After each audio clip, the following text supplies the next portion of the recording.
सम्मानित राष्ट्रवादी साथियों,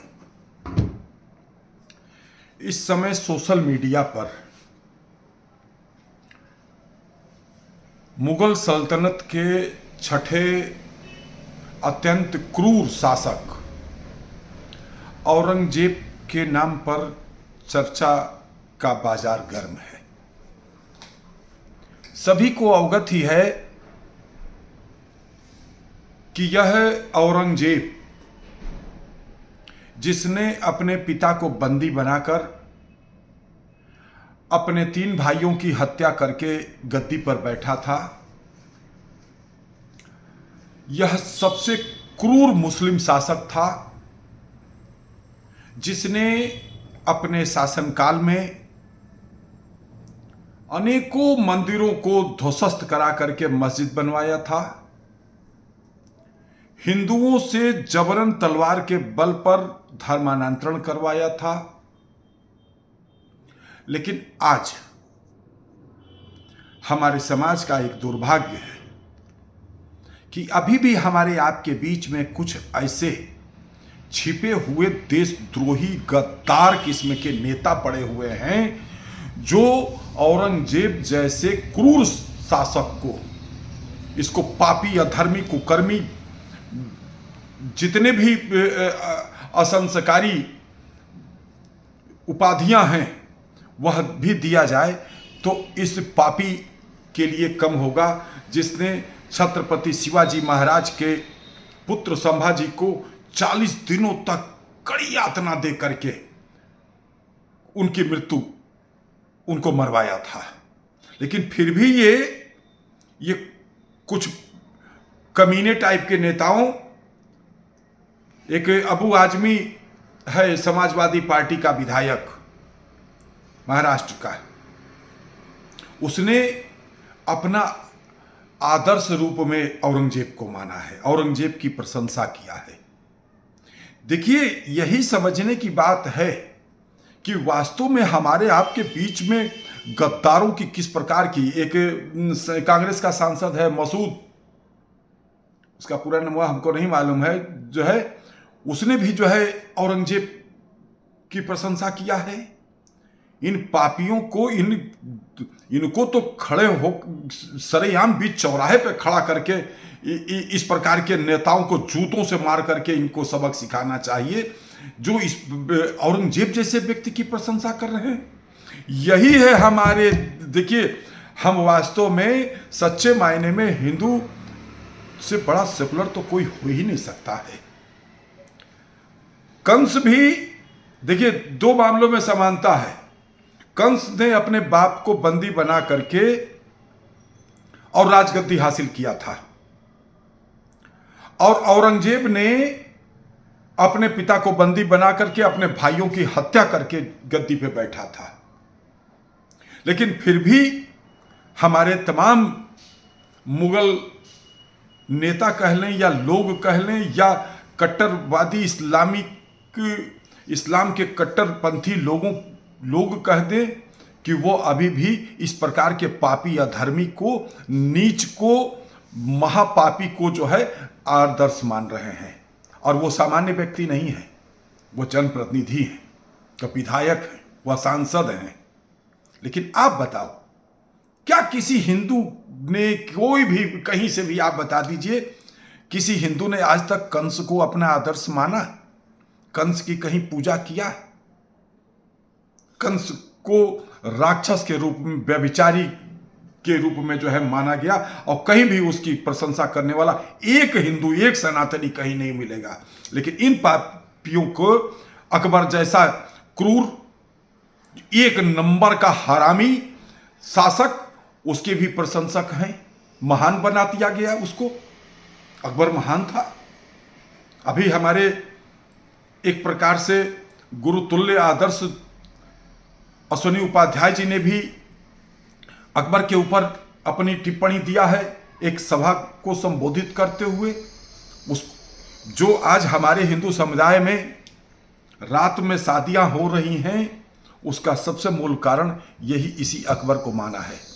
जो बाल विवाह की प्रथा शुरुआत हुई, उसका कारण अकबर को माना है। जो जिसने कि 5,000 युवतियों का अपहरण करके बंदी बना करके उनके साथ व्यभिचार करता था। यह पापी मीना बाजार में घूमता था, कहीं शादी विवाह होती थी जो है उस बालिका का अपहरण करवा लेता था। इस प्रकार के महान नीच लोगों को भी जो है आदर्श मानने वाले लोग हमारे समाज में हैं। ये क्या है? आज यही कारण मैं फिर से यह बात कहना चाहता हूं, ये कुछ तथाकथित टुच्चे टाइप के जो नेता हैं, हम विशेष रूप से मुस्लिम भाइयों से यह बात कहना चाहते हैं, वाल्मीकि जी से शिक्षा लीजिए। महर्षि वाल्मीकि, पहले उनका वास्तविक चरित्र क्या था? वह लूटपाट करते थे और उस लूटपाट से जो धन अर्जित होता था उससे परिवार का भरण पोषण करते थे। लेकिन जब उनका ज्ञान तुच्छ खुल गया, जब उनको एहसास हो गया कि यह गलत हम कर रहे हैं, तो वही महर्षि वाल्मीकि ने अपना सुधार करते हुए प्रभु के इस प्रकार के भक्त हो गए। और समाज ने, उनके परिवार ने भी कह दिया, इस बात को विशेष रूप से मैं कोट करना चाहता हूं कि ज्ञान तब उनको हुआ जब उनके परिवार ने यह कह दिया कि आप जो कर रहे हो, आपके हर कर्म में हम आपके साथी नहीं हैं। यही मैं मुस्लिम भाइयों से कहना चाहता हूं। इस प्रकार के नेताओं के कारण आज आप समाज से तिरस्कृत और बहिष्कृत हो रहे हो। आप लोग आगे बढ़ करके बोलिए, ठीक है हम मुस्लिम हैं, हमारे दादे परदादे जो है चाहे डर बस चाहे लोभ बस जो है धर्मांतरण कर लिए। आज हम जो भी हैं, जिस भी रूप में हम मुस्लिम हैं, लेकिन हम उनको आदर्श नहीं मानते हैं जिन्होंने यह गलत किया। डट करके बोलिए, ऐसा बोल करके आप सामाजिक समरसता का संदेश देंगे। और वास्तविक भाईचारा यही है, गलत को गलत कहने की आदत डालो, डरो मत किसी से।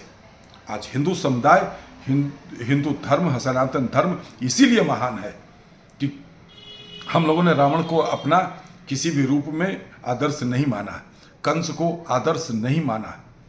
तमाम इस प्रकार के क्रूर शासक हुए हैं, उन हिंदुओं में भी कई एक क्रूर शासक हुए, लेकिन हम लोगों ने कभी उनको अपना किसी रूप में आदर्श नहीं माना। हमने राम को माना, कृष्ण को माना है, इस प्रकार के अपने महापुरुषों को माना है, राजाओं में राजा विक्रमादित्य को माना है, अनेक अनेक हैं। वो हम उसकी लिस्ट में जो है नहीं जाना चाहेंगे।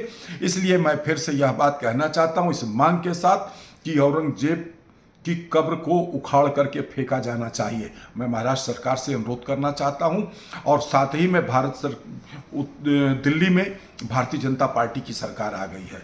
औरंगजेब रोड, बाबर लोग, तुगलक रोड और इस प्रकार के क्रूर आक्रांताओं के नाम पर बनी सड़कों पर तुरंत कालिख पोतवाइए, उनका नाम बदलिए। और स्वतंत्रता सेनानियों और जिन्होंने देश के लिए जो है कुर्बानी दिया, बलिदान दिया है, जो हमारे परम आदर्श नेता रहे हैं, जैसे श्रद्धेय अटल बिहारी वाजपेयी जी हैं, अगर किसी मुस्लिम के नाम पे वो करना है तो एपीजे अब्दुल कलाम जी हमारे परम आदर्श हो सकते हैं, जो हम लोगों के राष्ट्रपति थे।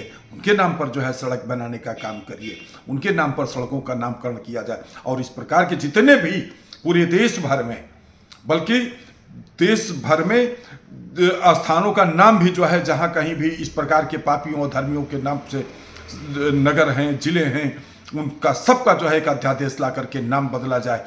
और अब हमारे जो पुरातन सांस्कृतिक धरोहर जो हमारे आदर्श रहे हैं, उन लोगों के नाम से नामकरण किया जाए। तो मैं औरंगजेब की कटु निंदा करते हुए समाजवादी पार्टी के विधायक अबू आजमी के खिलाफ कड़ी कार्रवाई की मांग करता हूं, औरंगजेब की कब्र उखाड़ करके फेंकने की मांग करता हूं। और साथ ही उत्तर प्रदेश की विधानसभा में अपने यशस्वी हिंदू हृदय सम्राट मुख्यमंत्री जी ने जो ये कहा है कि उसको दिल्ली उत्तर प्रदेश बुला लाओ, उसको समझा देते हैं कि कैसे वक्तव्य दिया जाना चाहिए। जो कड़ा आक्रोश व्यक्त किया है और उन लोगों के खिलाफ जो अपना वक्तव्य दिया है, जो लोग जो है इस पापी को अपना आदर्श मानते हैं, हम भी निंदा करते हैं भारत रक्षा दल ट्रस्ट की ओर से। और मैं आप समस्त राष्ट्रवादी साथियों से अनुरोध करता हूं कि आप लोग भी हमारे विचारों से सहमत होते हुए हमारे विचारों को, भारत रक्षा दल ट्रस्ट के इस विचार को, राष्ट्रवादियों के इस विचार को आगे बढ़ाने में अपनी भूमिका का निर्माण करें। धन्यवाद। जय मातृभूमि, जय भारत।